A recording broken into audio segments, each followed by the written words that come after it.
When you attend your events, is there developers saying, hey man, let's think different, let's bring artists? Is there ever a conversation about that? It is not a conversation at all. The art component is one of the last things on their mind. So if there's no awareness at all, it's not something that's going to enter their mind. But if they begin to see that there is a benefit to bringing arts into these buildings, and then you can somehow translate that into the ROI, which I know you can, I know I can, right? Then they will say, oh, that's a great idea. I see your point. We could do more. We should be more intentional. Have an opportunity to have a conversation with a group of developers, because this is what the point is. Before we get into today's episode, I wanted to share why I was excited to have this conversation. When we think about real estate development, we usually focus on the buildings. We talk about buying land, raising capital, getting approvals, and managing construction. That's the business we're in. But one thing we don't talk about enough is what happens when old buildings are taken down or when new buildings are finished. What kind of community are we creating? What makes people actually want to be there? That's what this conversation is really about. My guest today is artist and activist Duda Penteado. We start off by talking about some of the social causes he's involved with, but the conversation naturally evolves into something much bigger.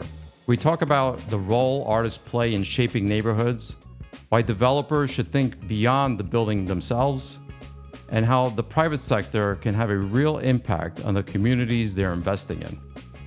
Whether you're a developer, an investor, or just someone who's interested in how cities evolve, I think you'll find this to be a really interesting conversation, and I hope you'll enjoy it.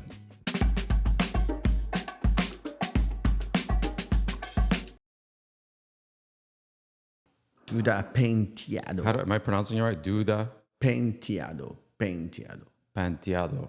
Penteado. Penteado. Duda Penteado. Penteado. Artist, entrepreneur. What else? I mean, you're so many things. I don't even know where to begin. I mean, you could just say Duda Penteado, the Artivist. The Artivist. That's how I'm branding. We could start right there. What does it mean to be an artivist? Let's go there. That's my branding now. Okay. What does that mean? It's a combination of two words, art and activism. Okay. So it's the idea then you are always intentionally thinking about how you're going to connect some art events or some art project with some social cause. Got it. And that's why I'm so connect with you guys, you and your wife, and Olga. Olga is like my sister, and we think the same. We're like, what can we do to better a community, to empower, to... Do you guys mind if I have another espresso? That was really good. Yeah. No, it's good. You can have as many as you want. I had an event last night, so I was like... Yeah, okay. that was good. Let's do it. Yeah, so I think we should start there, talking about the idea. Oh, this is already a podcast? Yeah. Oh, you're already recording? Yeah, we're going natural. No, We're going natural. This is perfect. Here. This is perfect. You got the phone? All right. So good. let's have another espresso. This is how we do it. There's no rehearsal. This is like We just go right into it. Italy and Brazil, bro. You gotta have espresso, man, the right one, you know. Guys, an espresso junkie. No sugar, you know. You know. All right, let's do another one of these. You want another double? Yeah, that would be amazing. Holy shit. It's crazy. I have every morning like a double. I have a If machine. I have four, I mean, you're essentially having four espresso. If I have four espresso, I have one. I'll have a heart I attack. only have one. You sure? I have one. You can change your mind. Yeah, it's okay. Let me know. So what did you say? You have, Every morning I have like a big double espresso. and so you already had two this morning. No, I had nothing. Oh, so you got to, Alright. no, we got to start you on the right, Can you have two, another two, like what, 10? No. Go for it. No. I had nothing. I remember our conversation. He said, what do you want? I want espresso and water. So it's like, okay, I'm saving myself for the espresso water. That's with good. that. Good. Yeah. So it's okay then I leave this here, or you want me to move this out? Don't worry about anything. We're good then. Back to before we took the espresso break. Sure. What did you call yourself? Duda Penteado, the Artivist. Archivist. Yes. Okay. Tell me more. Yeah, Artivist is a combination of two words, right? Art and activism, and this is a term created by an art critic in the 90s, a French art critic, put together the first exhibition. And, art critics, they come up basically with ideas, an approach to something, right? And he was like, let's select a group of artists who are activated and connected to some social issues and make that as something very relevant to express to the art. Mm-hmm. So, what happened to me throughout the years, people start writing about me and it's like, oh man, you're an artist, but you're an activist too, because you're always talking about the social issue, this and that. So it was a natural process. I think it had to do with the way I was raised. My both parents, they were educators, and there was always a lot of conversation about art, culture, everything in the house. And my mom specifically, she was in public school, and she went all the way from teacher to superintendent. But my mom was like activating the schools, the spaces. So there was a lot of that natural thing happening around me, and so I think later on, it became clear to me I wasn't chasing anything. And I was like, yeah, I guess I feel more passionate, more connected about doing those things. I think it's just difficult for me just be in the studio all the time. I like to do projects and I'm connect with people, different environments and different things. What types of activism do you do? Like what issues do you tackle? Well, let me frame this way. I think for artists, and I was having this conversation the other day with some friends. When artists get connected to political parties, they always pay a price, okay? Because the political parties end up doing whatever they're doing, and we can see today we live in a very polarizing world, and politicians are doing some crazy stuff, and artists work so hard to build who they are, their brand, and suddenly they get connected and boom, now they attach to that thing and you're gonna go under the bus if things don't go well. So I think, this is my first point, I think artists should not be connected to a political party per se. You should be connected to the politics of life, which is a different thing, right? The politics of life is what is good for the human race, what's good for us to live together, to have a better world. And then if the politicians are connected to the cause you're representing, let they come from wherever they're coming from to help to build this important thing. So I like to frame this way because I'm connected right now with a huge cause of modern day slavery, right? Whoever wants to help, we're not affiliated to any party. Whoever wants to come and help. We need help to deal with the global economy and the impact of our so-called global economy became into the demands of global slavery in the 21st century. We have 50 million plus. We have more slavery today globally than we ever had in history. And people basically don't know the information. And then there's a sector in society, a sector in the industry, then is carrying almost 40% of that, 20 million and plus, which is making bricks, right? So I love those causes because now I'm able to, in this case, create a project that is a film. Then we create some fashion elements. I create iconography, some T-shirts and other fashion elements that are fabricated by the children that are liberated. They finally out of slavery, the children, the adults, and they train and they have a job, a decent job. So it's about creating sustainability around the project. First is about liberating the families, right? And giving them a future without being slaves, right? Then it's creating a process of sustainability for them, how they get reconnected to society, right? And then it's like continue the work to make everyone understand that this is helping. And it's not about some few people cutting big checks, I think it's more about creating a movement around that. Maybe you can help with $1, $10. Maybe you can buy a shirt. Maybe you can do a conference in your university, in your school. It's about being activated to a very important thing. As a human beings, do you want to oppress so many people in the 21st century? I mean, this is the big question.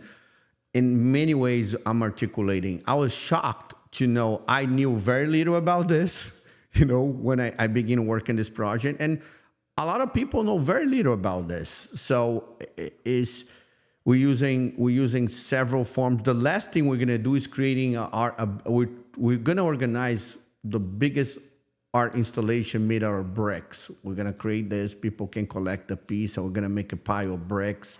Then it's the whole idea of use clay and bricks, the same thing that slavery now is using to liberate. So those bricks that you're talking about, where are those bricks going? Are these bricks being used around the world, or any particular place in general, or? We're talking about the ones fabricated or the art installation? No, the bricks that are being fabricated by modern day slavery, right? Yeah. Where are those bricks going? Yeah. First of all, they mainly in 3 areas, right? North Africa, then includes Egypt, right? And other areas. Asian countries and Middle Eastern countries. When I say Asian countries, China is a big part of that as well. So what happens with this? They make the bricks, and they're being sold everywhere around the world. And some people that is selling the bricks say, hey, buy this handmade bricks. Nobody's saying, hey, buy this handmade bricks made in the hands of mostly women and children and slaves. I saw a girl that was a blind girl making bricks 8 hours. I mean, it's in my documentary. She's talking in my documentary, and she just say, I'm here to help my sisters. I mean, when you see that stuff, before I engage in this project, obviously, I do the first act of an artist who is an artivist. I have to insert myself in the condition of the other. So I told them before, I have to experience this to try to do justice to this project. And I came totally messed up. What I saw. There are children, they don't have documentation, they don't have IDs, so they don't know who they are. Imagine you and I don't have an ID. You and I, we don't exist. So you see all kinds of crazy stuff. So you're like, wow. And do any of these bricks make their way to? They go to Europe, they go everywhere. They go even to Europe. Different. Yeah, what about North America here?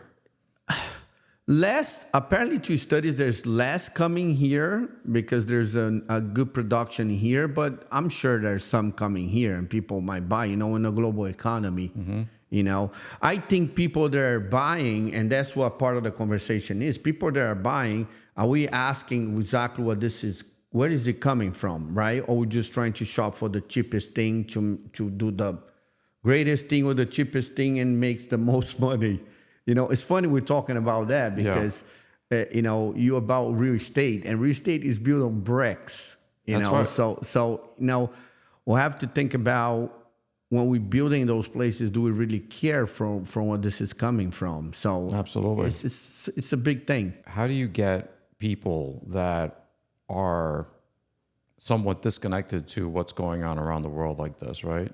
Get them really interested in the mission and get them to contribute to this type of cause. Because, look, yes, I understand you say that United States is one of the biggest contributors to these causes, right? But what about the people who live in the United States and they just seem disconnected to what is going on around the world, right? Because we live in a bubble here, right? We don't really know these issues that are going on. I love your question because it's how you create a strategy, right? Now you make a film, you do something. How you create a strategy to amplify. Even myself, right? Like I'm listening to you right now. Right. You've never told me this before, right? I did go to one of the fundraisers. That we play a little trailer on that one. Yes, right. I remember that, right? But before that, and before this conversation, like, this is all foreign to me. I don't know what's going on. That there's a blind girl somewhere creating bricks for an industry, and she's being violated. Like, I'm completely disconnected. How do you get somebody like me or other business people to really open their eyes and really begin to want to contribute to something like this? And why, right? Yeah, you create events, right? So why we did the film, right? We create a 10-minute film specific for fundraising. Obviously, the film was designed for the nonprofit, All People Free, and they use all their channels to play this. So we're playing this in key churches and the connection, community events, some movie theaters, right? When we do movie theaters, we only play the 1 hour, right? We don't play the 10 minutes. So that is a tool, right? It lives in a website, and he uses that to really educate, because sometimes you're telling people something when they see a video or something that is more graphic. You can see the pain, you can see some situations, then you're like, whoa.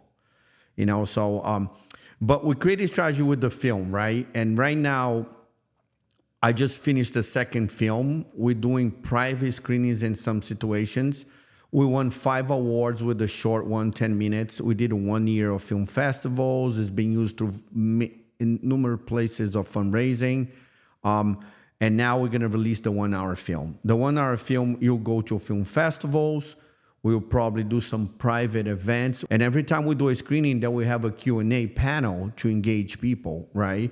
So then there's material available, the website, and the founder the founder always comes to those big events to also talk about whatever questions people want to know. So it's really creating an event that we activate in communities in different ways. Could be a university, could be another partnership with another nonprofit, could be colleges, schools, could be whatever we can.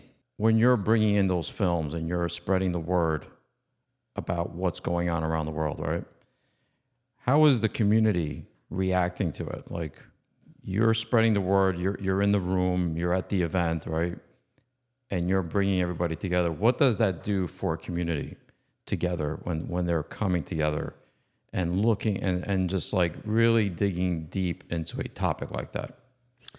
Well, I hope, art is a way to revisit a conversation.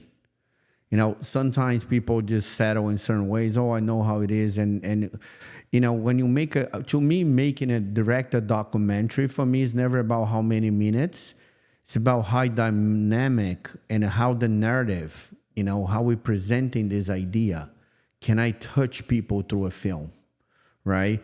Then now a conversation is a different thing, it's paying attention and everything. But a film is just demands lights are off, big screen, and demands all your attention.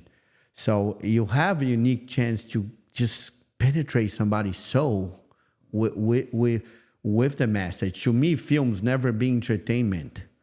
I think films can be entertaining, right? But this is 2 different definitions here, right? I think films are very powerful art form to carry messages. There's always a message behind. Today we live in this world, oh, no, this is just, no. There's always a message behind. Even the message for you to just don't think, there's a message behind or what's going on. So I think it's very powerful when you have those opportunities. You remember a few years ago, we played another film that I directed, How Many Lives, was right here in the Waigo Hall, and it was about gun violence, right? And, it provoked all kinds of conversations, including people who wanted to have guns coming to me. Hey, well, I know your agenda. I know what you think. And I'm like, did you see me say anything against that? No, you want to know my opinion? I'll tell my opinion. I think in the right conditions, I think you should have the rights to have, a gun. But the way you have here is just too many around and, lack of this, lack of that. And semi-automatics. What do we need this for? I don't know. So I'm bringing the conversation. So that was very interesting because when we did that film was a particular time the youth was marching around the country. You remember that? And we did hear almost 1,000 people came to watch the film, and we've been able to play in a lot of places the film. And, I was able to bring a doctor who is to, pull bullets out of people's bodies and talk about the impact and all kinds of different things. So it's incredible how the idea is always to activate and to revisit that conversation. Is this really the way this is supposed to be, or can we do more about this issue?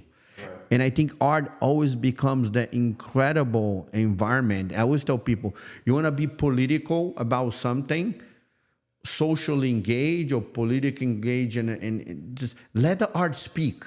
Yeah. Let the art speak and let the art touch people. Create the art with intentionality to address whatever the issue you think. And people will come from different walks of life, and they'll interact and they will think and they will have conversations. Sure. I remember that event at White Eagle Hall. There was almost 1,000 people in the room. It was amazing. There were people pouring out the sides. How did you bring everyone together, right? And how did you get the funds to pull that off, right? Because I remember the mayor was there. There were all, everybody from the community came together. How did you pull the funds together, number one, to create the documentary, and number two, to bring that many people together?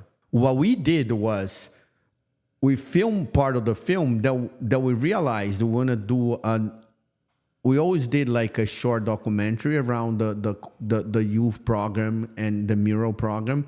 But then I meet with the director. I'm like, this is a bigger issue. I want to make a full documentary, an hour documentary, because I want to start interviewing people in the community. Like, okay, let's find money. So we create a fundraising. We went to a fundraising platform, and then people start giving money, and we start campaigning, and people, start believing in the project. And did you get help from the business community, from the real estate community? Yeah, everybody came. We did like a Kickstart campaign, and we sent to everybody, and people start donating however they can with their phone calls. We did a big fundraising campaign like that, and we're able to get the money to finish the film.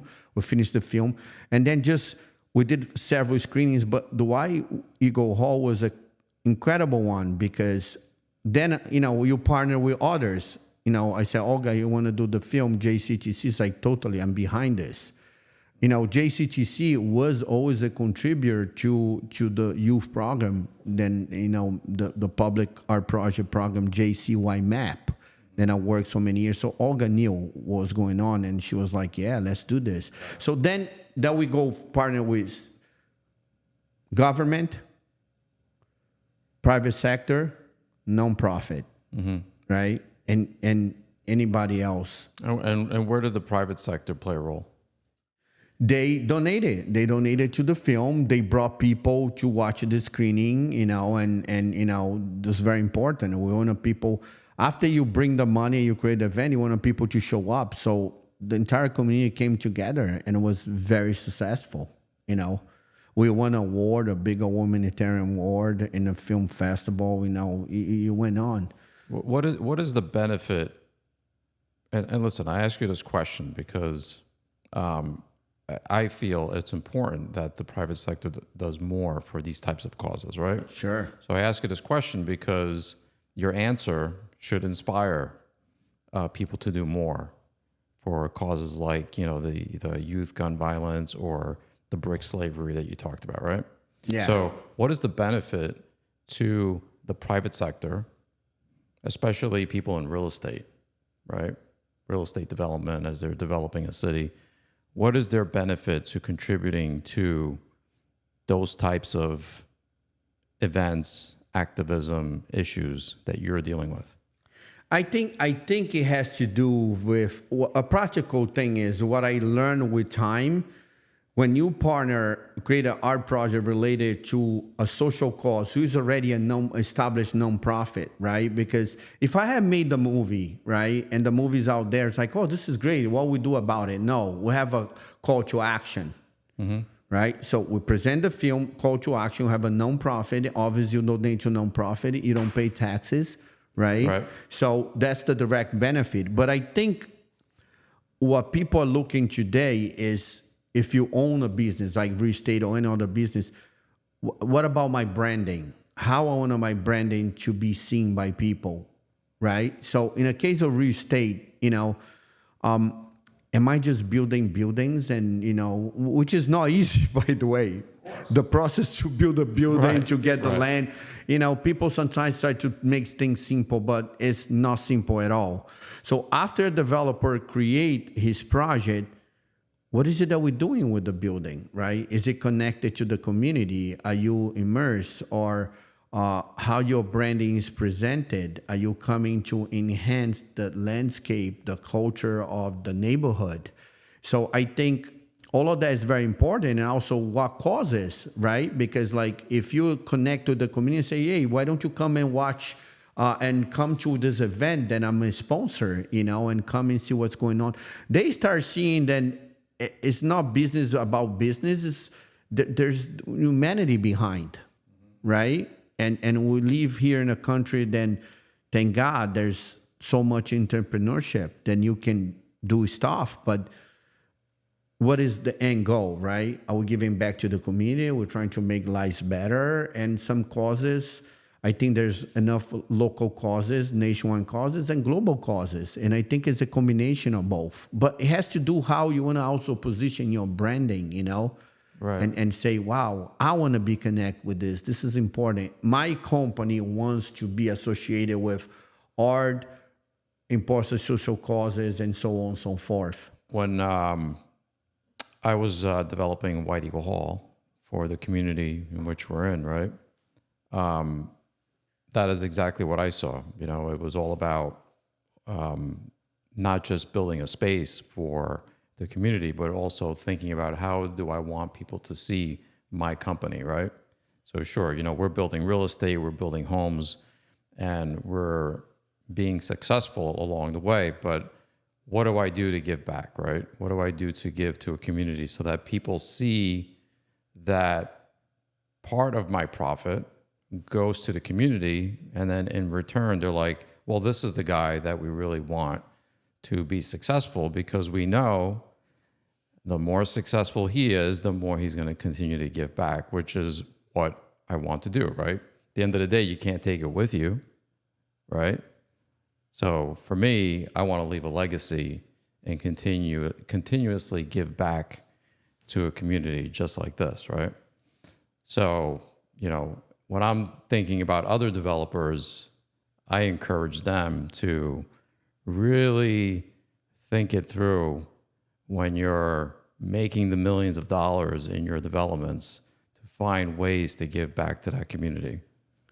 Because in the end, they will want to support you, because they know that the better you do, the more you're going to give back. Yeah, I think you're touching really the heart of this issue.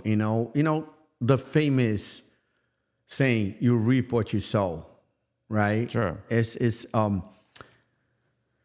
a verse in the Bible, then it's very powerful, because if you have a way, then you do things. What really happens here, right? You, Ben, are forever attached to this guy who doesn't see a project. White Eagle Hall was a major project in Jersey City. Mm-hmm. It could have become just another building for apartments, but you went out of the way and you work in this very difficult project, and the architecture, the restoration, and create that space and his community. I mean, in your case, you're the husband of all guys. No, you guys are a powerhouse. It's a great combination. But it doesn't matter. You could tell all guys, look, go do something else. I'm going to build this. The fact that you partner, you did that, your brand is forever attached to this incredible idea to bring art and community, because the White Eagle Hall is a place for music, community. JCTC uses that for so many community events.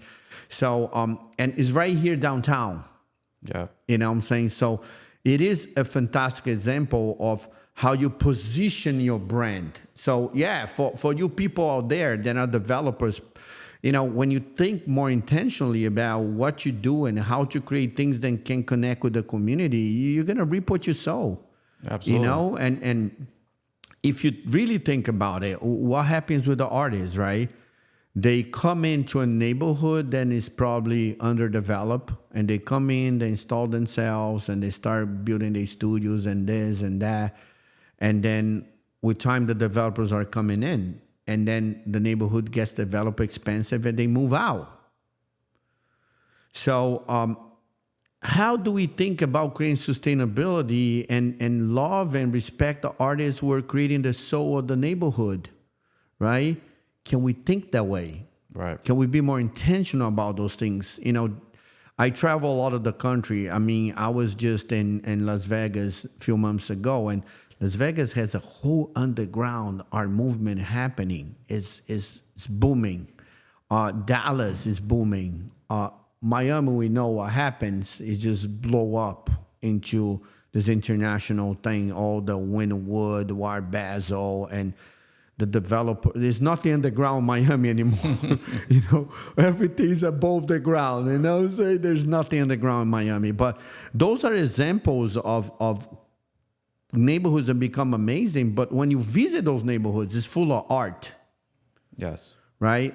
I'm not sure how much artists got really benefited, as a whole, the complete community. But yes, you don't see none. Brooklyn is another story. What happened? Brooklyn, before it exploded, was known as a big art community. Right. Right? So in some ways, Jersey City was the same story. There was two areas, like Brooklyn on one side of Manhattan and Jersey City in the other one. There's so many artists and movements that came out of Jersey City. So thinking about how this happens, I think developers can be more intentional about, hey, let's do something powerful here. Right. Let's be different. And that is the natural progression, right? I remember here in Jersey City, where I started developing, at that time in the mid-90s, there were many artists. There was 111 First Street. That was a warehouse full of artists. There were many warehouses in the area where artists were working and doing their thing, and that brought vibrancy into the city. Yeah, and that vibrancy translated into a place that people want to be. Developers saw that opportunity. People like me, right? I started to build. People like me started to build, and now this very day, now that it's all developed and there's high rises everywhere. Those very artists that started are now having to move away to places like Asbury Park or Patterson or Passaic, and the next frontiers that will probably the same exact thing will happen in the future, right?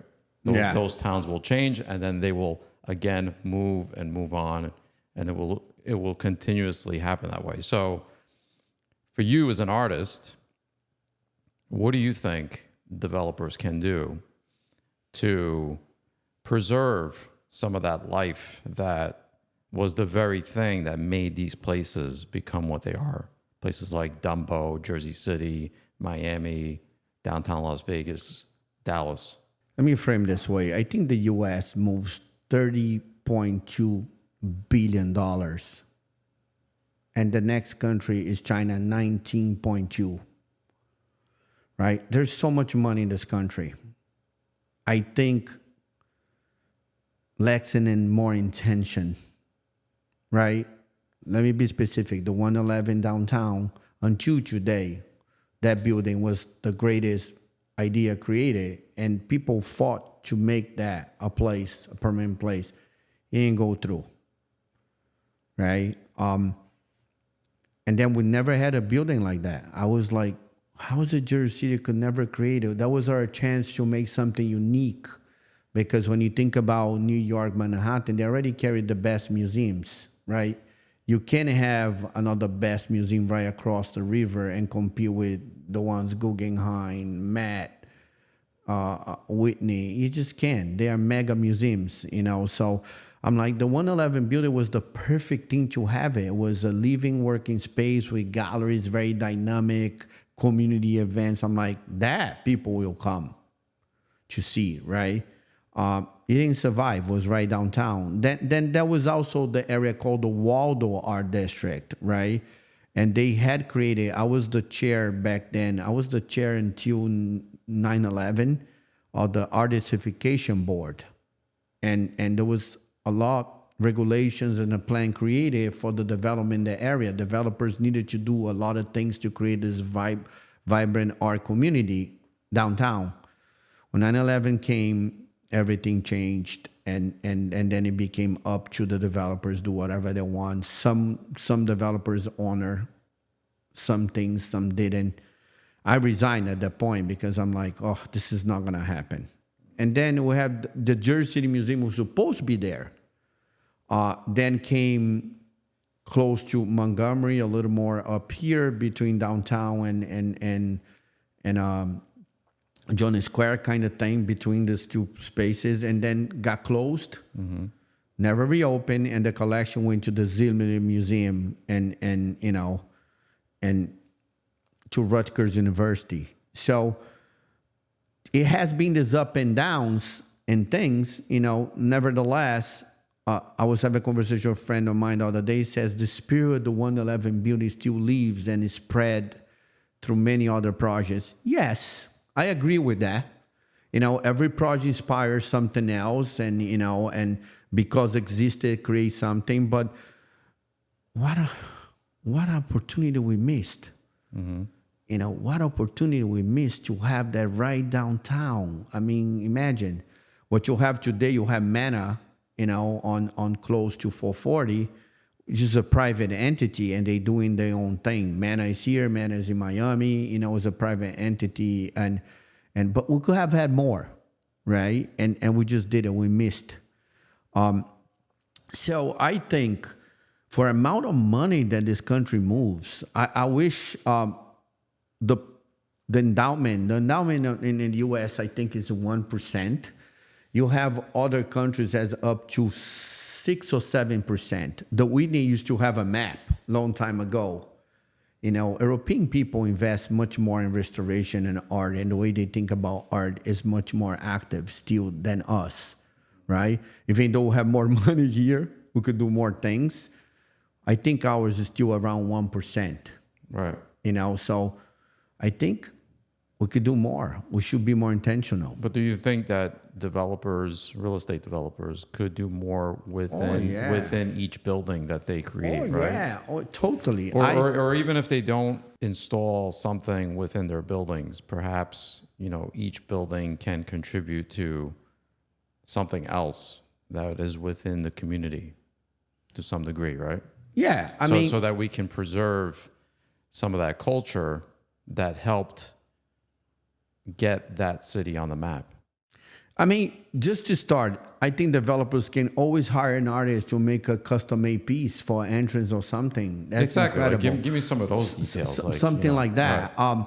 You can make an installation. You can bring an artist to. I'm doing a project. You know, Brantley and Danny, and working on a project that I'm going to design the entire entrance. It's going to be an art installation. I'm working directly with the architect. I love this kind of thing. So we're thinking in a practical way, what's the art is going to look like, what we're doing. We just finally finished all the planning or where it's going to be and what I'm going to do. This is an incredible project for an artist. I don't think that developers know where to begin when it comes to helping artists in that sense. Like, they don't know the artists, they don't know where to go, how to find them, right? I'd be curious to see how it would work if a guy like myself, who does have the connections to the real estate development world, right, to make those connections with them and just bridge the two together, right? Because I live in both worlds. Right. I have Olga at home, who's always in my ear about arts and theater and all that stuff. And I've been blessed to learn all about it. At the same time, I'm in the business world, right? So I have these two worlds that I operate in. So if there was a way to bring artists together with developers and say, hey, did you know that we have this network of artists that we could use to create art in your lobbies or, in your buildings? And, they can create exhibitions or other programs that you're thinking about just to make the match. Because like I'm saying, a lot of developers don't have what I have, right? They don't have that connection to the art world, right? What they have is they have capital. They have their architects, their engineers, their professionals to build a building. But when it comes to creating this vibrant lifestyle, I don't think they know where to begin. Yeah, but let me ask you something. You go to a lot of those meetings of development, new projects. Is there ever a conversation about, hey, well, we don't think, because sometimes I see a lot of buildings, they look a lot like those lobbies. It looks like then people are coming, oh, that's the formula, that's the fashion. Okay, let's just do this and make the money. I feel a lot of that. When you attend your events, is there developers saying, hey, man, let's think different, let's bring artists? Is there ever a conversation about that? It is not a conversation at all. Well, at all. So why, the real question behind why is not happening, is that because the architect, they talking to the architect, get me this most amazing look with the less amount of investment? What is going on here? I think some of it is just awareness. They just don't know that they could do more, that there's value in bringing art into a building, right? They just don't know. Like, they don't know what I know because of my connection to the arts, your day right? to day. Right. So, well, let's you and I start this together. Then you bring me to a meeting, and we talked about it. We're brainstorming, right? Yeah. And then the other thing is that most developers, what are they dealing with, right? They're dealing with having to buy land for a crazy amount of money, right? Sure. They have to make the numbers work, so they're dealing with investors, and then they're dealing with the politics of just getting the place built, right? So there's this very difficult push that's uphill, right? The art component is one of the last things on their mind. So if there's no awareness at all, it's not something that's going to enter their mind because they're just busy, right? They're just they're doing their thing. It's not then the job is easy. It's very complex developing something. Exactly. But if they begin to see that there is a benefit to bringing arts into these buildings for whatever reason, right? And then you can somehow translate that into the ROI, which I know you can. I know I can, right? Then they will say, oh, that's a great idea. I see your point.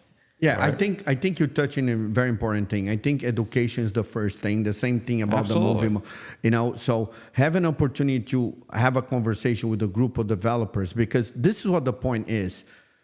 The more you see studies, people are moving from just be comfortable into experiences. People want experiences. Absolutely. Right? That is a very good point, right? Like, look at these buildings. Look at where we are today, right here, right? People live in this city that we're in, right? We're right across from the Hudson of New York City, right? And they live in Jersey City because maybe it's a little cheaper, but at the end of the day, they sleep here. And what do they do for culture? They go to New York, right? And then if they make enough money, right, they might just move out to New York City because everything is just more convenient. Now that's where all the museums are and the theaters and the culture and this and that, right? So for a developer to hear a case about, hey, look, let's bring some of that magic that's in New York City, let's bring it here so that your tenants and your condo owners stay right here, right? So there's a case for retention.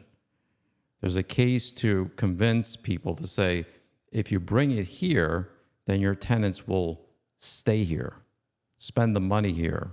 They will live in the city longer instead of waiting to save enough money to move out to the metropolitan, right? Yeah, of course. So there's that case. And I'm sure there's other things that can be thought of that make the developer and the business person think of the ROI when it comes to the arts. Yeah.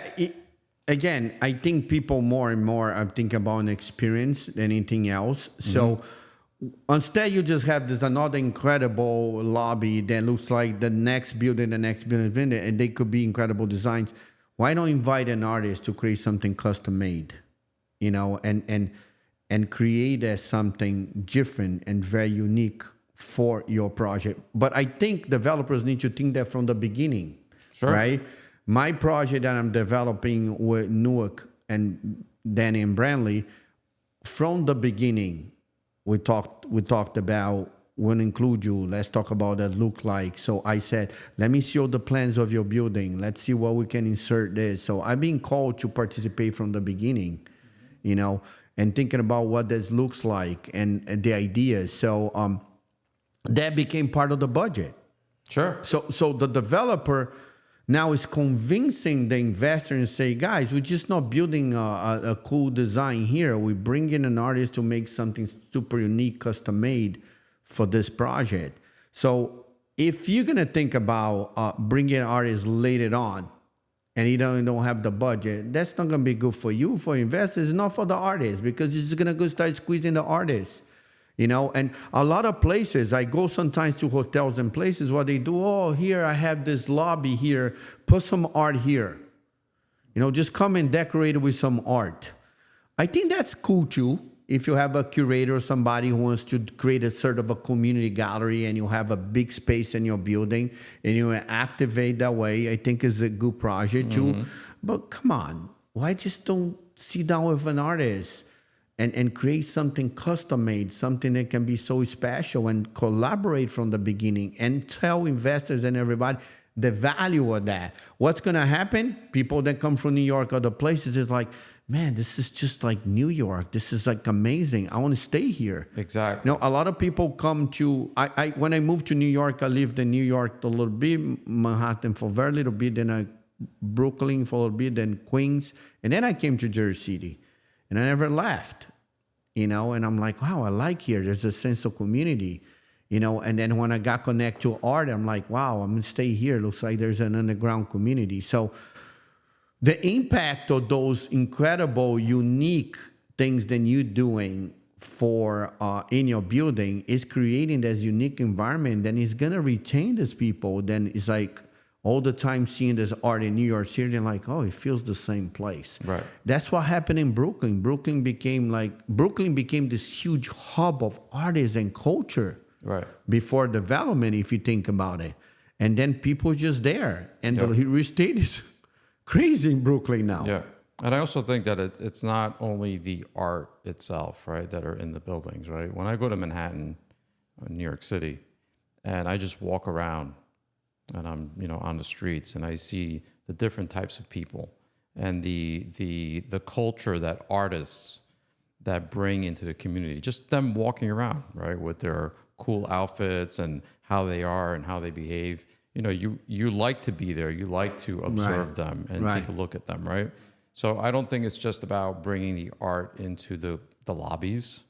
I also believe it's somehow having the artist live with you to a certain degree, right? Maybe they can live in the buildings or live near the buildings. I think there's an opportunity for developers to bring artists to the buildings, right? Make them affordable enough. Some affordable housing within a building, right? And attract artists to live within the community. Well, that was the whole Waldo district, by the way. Yes, the whole Waldo district was all the developers that were in that designated area needed to have units for artists to live in workspace, right?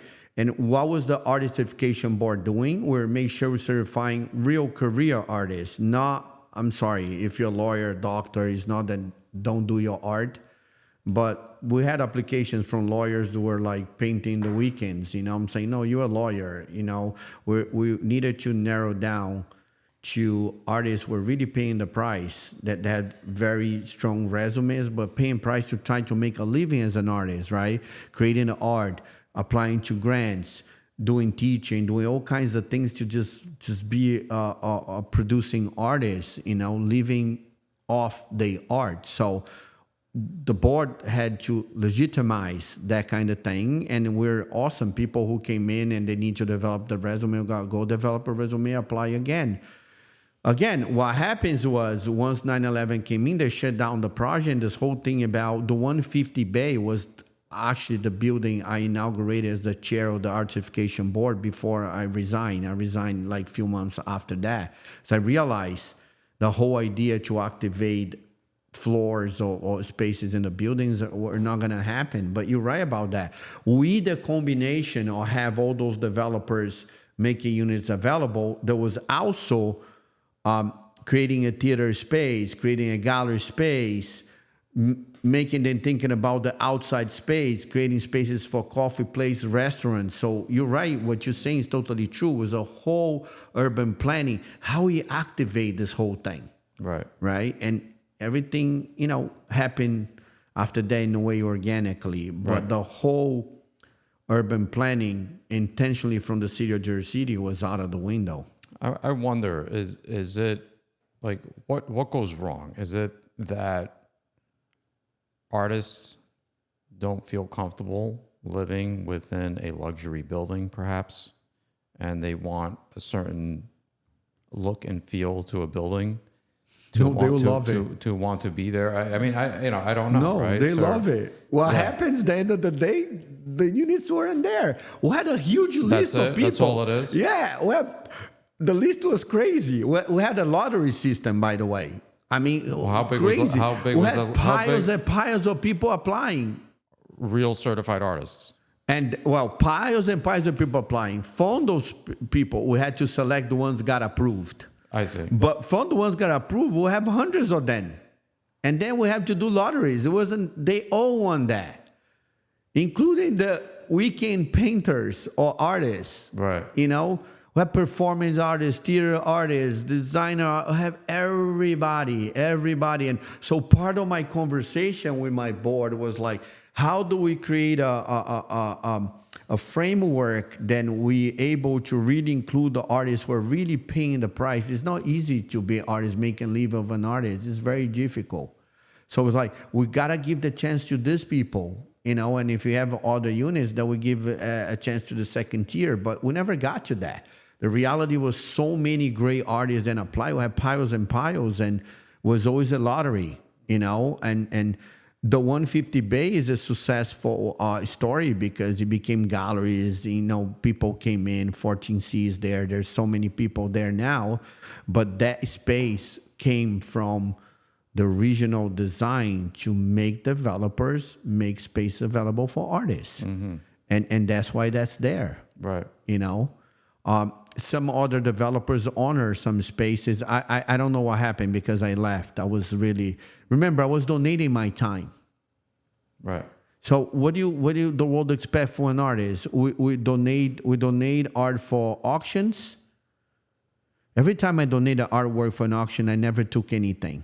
I wanted to totally bless that foundation. It was all about picking the right foundation for me.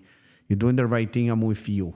I want to honor what you're doing. I never got anything. At one point, I have hundreds of people contacting me for donations, and I start cutting everything. And not only that, if you don't know how to do an auction with art, you end up hurting the artist, because then you don't sell the art for any price than the price of the artist is. So there's so much, it's very complex. So at one point I start cutting and I pick very few foundations, and I'm like, this is too much. I had everybody. I had a chance to donate to a lot of incredible things, cancer and a lot of incredible foundations, YMCA in New York, and so many great things. And, but it becomes difficult. So you're donating art. You're donating now time to serve in those boards. And at one point, I'm looking at, I'm like, I come and meet with these people hours, review. We're going over piles and piles of resumes and things. I'm here locked up in this room for 4 hours. I mean, who's paying my bills? Right. And then I don't see any real benefit.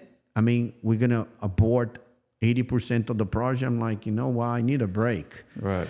And so it's not easy. So it was all donation time to believe in something that could be incredibly beneficial to community, but it fell apart, Right. you know?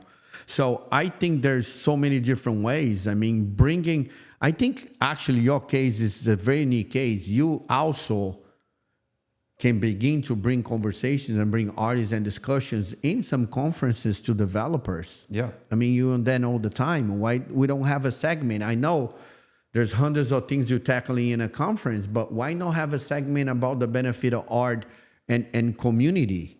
I think we can. And start bringing people to have those conversations. I'm sure that's going to start open up the idea and for other developers then for one or another is just not thinking about it. Absolutely, and that's why I have you here because Yeah, you know yeah, I we appreciate that. we have an audience of real estate minded people, and I wanted to bring an artist, a real artist, to the show to start having this conversation because I think it's very important that we continue to have arts in the very fabric of real estate. We can't just. I'll make myself available. I'd love to actually, when I finish this project, I want you guys to come and use as a case and other ones, you know.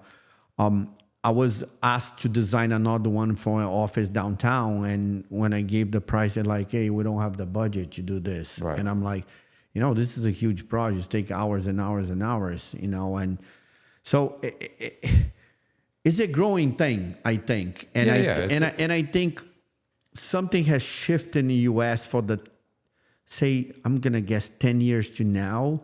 This whole idea of public art became super fashionable. Now every city wants murals, one this, one that, which I call the Open Sky Museum, which is another way to activate the community. But it takes a lot of work. If you don't create a committee to oversee this, there's negotiations between developers, the city, the community. You have to do this the right way because it can get messy. You know, it's just putting stuff here and there. Right. So, but that has also become something then it has bring art to the mainstream. Yeah. In many ways. So there's incredible things happen too. Yeah. You know, but I think you're totally right. We have to be more intentional to begin in the first stage of something. Because if dealing with the artist is the last thing you're going to do, you're going to go, oh, you know, I don't have a lot of money. Now, how are we going to do this? No, you have the huge wall facing that way. Just think about that wall. It doesn't have to be just spray. Maybe the artists are going to create something tile, something in a different material for you that is going to endure. You know, you do spray in a few years, you know, you have to restore the wall. It's going to start cracking, peeling, fading, you know, so what's the durability of creating that? Or maybe you just want to every 4 years change the art.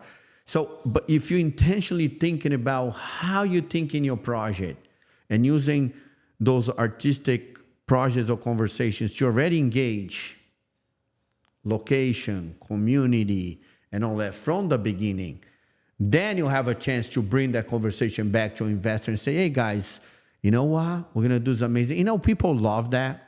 You know, and then at the day when they come and they see they're giving back to the community, like, wow, man, this is incredible. Right. It's not how good it is that there's money on the table and we're not changing lives and we're impacting lives. Mm-hmm. I mean, what are we doing? Right. You know? What are we fighting for? What are we here for? Right. You tell me, you know, and those are the conversations we're having today about AI, right? What is AI going to do? So that's part of the conversation. How's the technology or development or all of that comes back to humanity? And that's when an artist becomes gold, because I think if you have a real heart of an artist, you're constantly thinking about, what about our humanity? Where's about humanity? What about, how can we be humanity without humanity? What will we do? Just kill ourselves more. That's what we're going to do. There's no other species than kill each other like us. All right? But we also the species who make the most incredible things on Earth. So which side are we? Which side are we? Are you, me? What side are we going to be intentionally? And I always tell people when I'm teaching, when I'm doing anything, be intentional, and be intentional from the beginning. What do I mean by that? And why the archivist? Because being intentional from an archivistic point of view is not thinking about creating art for sake, but it's think about the intention of the economics, the partners, the community, and then insert the art into it. And that is like, people understand, wow, yeah. It's like developing a project. Let's suppose you and I develop a project. I can't develop without talking to you, about thinking about it. Oh, Duda, what do you want to do? I don't know. We need to sit down. What do you want to do? And that's the most amazing thing, collaboration, right?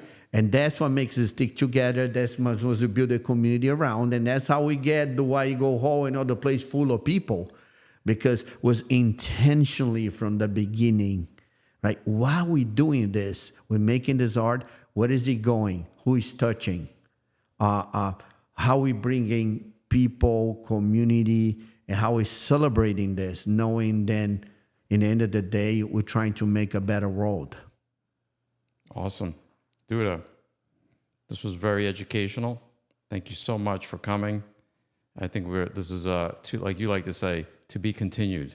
Man, to be continued. We got a lot of work to do. I'm honored to be here in your podcast. I love it. And you just open my, yeah, you're right. You are a messenger between the two worlds. Please continue to be that. Well, we're helping our community the way you do with Olga. I mean, what you guys do are incredible. She's just doing the best year this year of the International Film Festival. She's the brain behind. Now we have people from all over the world this month here in Jersey City doing all kinds of art installations, theater, performance. Unbelievable. But you're the messenger between the art world and the developers. So, Thank you. Well, let's take this conversation and let's get to work. I think out of this conversation, a lot of great ideas came, and we can really activate some things. Thanks so much. You're welcome. Thank you. The best presso right here in this podcast, All right. Thank you so much for tuning in. If you're watching on YouTube, don't forget to like the video or drop a quick comment or question. I'd love to hear what stood out to you most. If you're listening on Apple or Spotify, a quick rating or review goes a long way to reach more people who care about these kinds of conversations. And of course, hit subscribe wherever you're watching or listening so you don't miss what's coming next. See you on the next episode.